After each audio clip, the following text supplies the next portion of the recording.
One, welcome to Women Facebook Live message. I am Sonia Cato Howard, and I am partnering with my girl Kimmy McNeese, and together we are doing Facebook Live Women mentorship. We meet every first and third Tuesdays at 9 p.m. We have a meetup call you can dial in. And then, of course, I'm here every Wednesday night at 9 p.m. and Kimmy K-Mac is on every Thursday night at 9 p.m. So tonight I want to talk about, the topic is know your love language. I know a lot of you probably have already heard of the 5 love languages by Gary Chapman, and it's a wonderful book that I have applied to my life. The reason why you would want to know your love language is because so you can learn how you receive love. And so once you learn how you receive love, you can know what you want and need, and you can express that to whoever you're dating or whoever you're married to. And the reason why you would want to know their love language is so that you can know how to purposely love them. And the same is true with your children. You have kids, and so you want to know how what their love language is so that you can purposely show love to them. And the truth is that we receive love in different ways. And if you don't speak our love language, then we feel like we're not loved no matter what you do. So it's really important that we know these. So let's just jump into them. I want to talk about this. I have 5 kids, and so of course they had different love languages. A lot of the love languages, you may have more than one love language. It should be 2 prominent ones that you can really identify with. So the first one is words of affirmation. These are people that express love with their words. They'll say things like, "I love you," and "You're so beautiful," and "I really appreciate everything that you do for me." These are people that will express with their words how they feel. They'll tell you that they love you. So of course, if you have someone like that, that's how you can identify if that's their love language. Then you also want to purposely do that for them. That is what they want in return. They want you to say, "I love you." They want you to tell them how you feel. And so the worst thing that you can do for a person, if that's their love language, is to curse them or say really ugly things to them, because your words mean even more. They look for your words to affirm them. So if you're tearing them down with your words, they're going to feel like you don't love them. Even if you come back later and say and bring them flowers, if you just curse them out, it cut them really deep. So you kind of want to know if that's that person's love language. And they will complain and say, "Hey, you've never said you love me. How do I know you love me?" So keep that in mind. The second one is touch. It is physical touch. So this is a person that expressed their love with their body. They probably kiss you and hug you when you walk in the room or leave the room. You know, they're always touching you, massaging you. They want to sit next to you, hold your hands. That's how you can tell if you have a person and that's their love language, or if it's your love language. And so if you have a person like that, they want you to touch them. They don't want to go someplace in public and you don't own them by touching them, by holding their hands. They want you to sit next to them on the couch. They don't want you to sit on the other couch. This is going to be the person that really gets upset if y'all don't make love, because they need it. They really need it. This is different than, guys who always need sex. This is the person who, that's how they express love. So they want you to touch them. So the worst thing you can do is be around them and not touch them. Or, go to the park and not hold their hands. Or, like I said, sit on a different couch. Sit in a different place than where they are sitting. And so you want to purposely express love to them by always touching them. If you're in the room with them, they want you to touch them. And they will complain and say, you never touch me. You never kiss me. You never hug me. That's going to be their complaint. That's their love language, right? If they're asking you for it. Okay, so the next one is personal time. Personal time, those people show their love by spending time with you. A lot of one-on-one time. That's the person that wants to go with you everywhere. They don't care. They just want you around them. They want to go to a concert together. They want to have lunch with you. They visit family and friends because they want that one-on-one time. So if you have a person like that with personal time, then you need to plan things with them. No matter what it is, they don't really want flowers. Okay. They want you to, take them out to dinner or to walk through the park with them. They want you to do something with them. And so they will complain and say, you never make time for me and I'm always here by myself. That's your clue that that's their love language. Okay.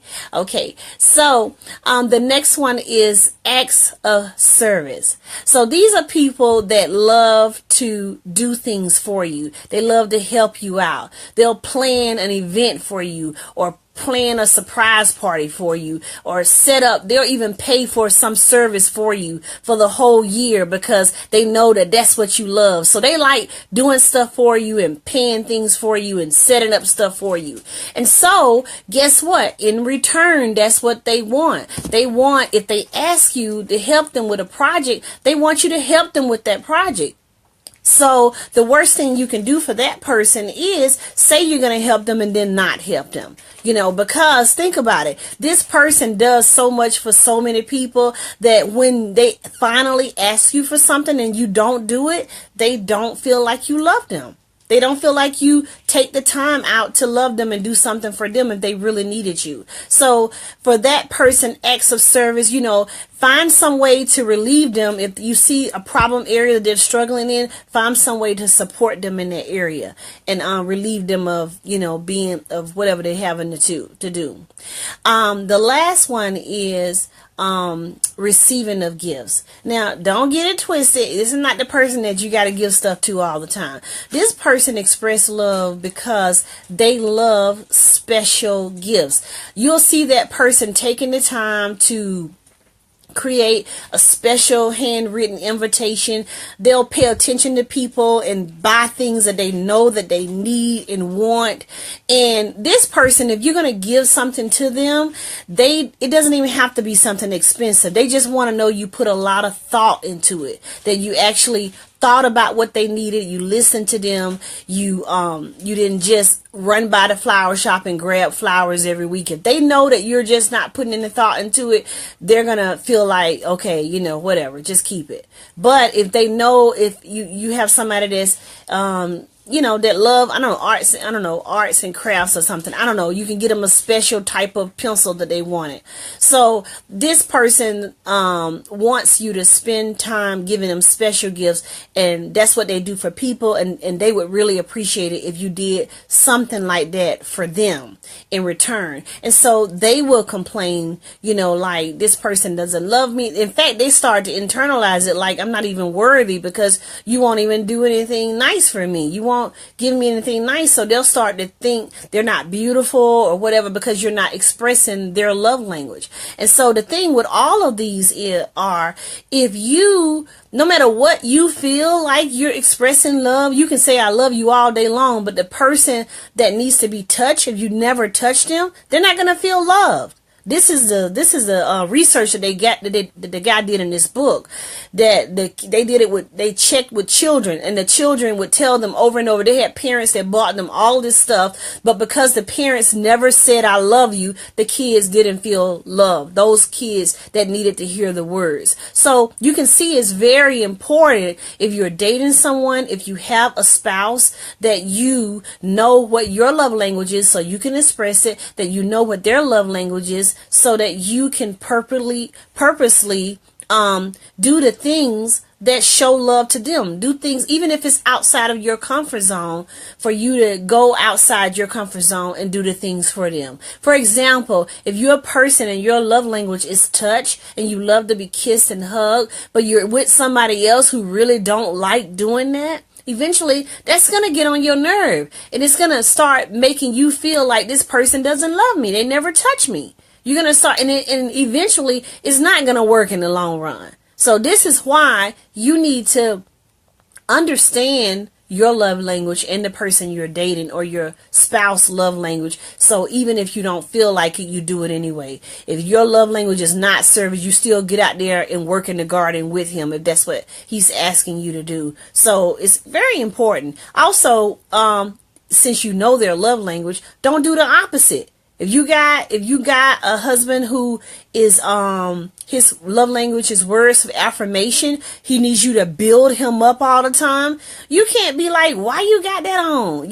Why you don't never do nothing right. You can't be tearing him down with words. I mean, women, we shouldn't be doing that at all. But I'm saying, if that's his word, if he's a person that's always telling you how much he loves you and you're beautiful and all, that's his love language. So you can't tear him down in the opposite. So that's why it's important. So even if it's not your comfort zone, you will say to him, babe, you look so good today, and thank you so much for taking the trash out. I really appreciate you. You're a great father. You need to build him up anyway. Now, the second thing is, if you have children, I had 5 kids in the house at one time, so it's important for you to learn their love languages, so again, that you can take the time to express that love to them. When you have 5 kids, you do all the love language stuff with everybody. That way you cover everybody, right? But like, if you have a kid that have love language of touch, then that's the kid that's going to come and hug you. As soon as you come in the door, take the time and hug them. Take the time and love on them and kiss them and do whatever they need. That's how they express love. If you have a kid that's love language is words of affirmation, then take the time and say, oh, you look so pretty, I love that, that's so cute on you. Make the time to, when they ask you, how do I look, what do you think, tell them. If you have a kid, if their love language is personal time, then take time, every evening to walk the dog with them, just you and them, to talk and have that stroll to see how their day went and ask them how their day went. Make some separate time for that kid to just hang out with that kid. If their love language is acts of service, they have a project and they ask you for help, try to help them with the project. I'm not saying do it for them, but support, give advice, do something like that. If you have a kid with a love language of gifts, then don't just go get the generic gifts, but really pay attention to what that kid loves and take the time to create something special for that kid. So again, it's very important that you know your love language so that you can know what you need and so that you can express love to others around you. I hope that this helps you. If you want more information, buy the book, Gary Chapman, The 5 Love Languages. Don't forget to kick Kimmy McNeese tomorrow night, KMAC at 9 p.m. Thanks for listening. Thanks.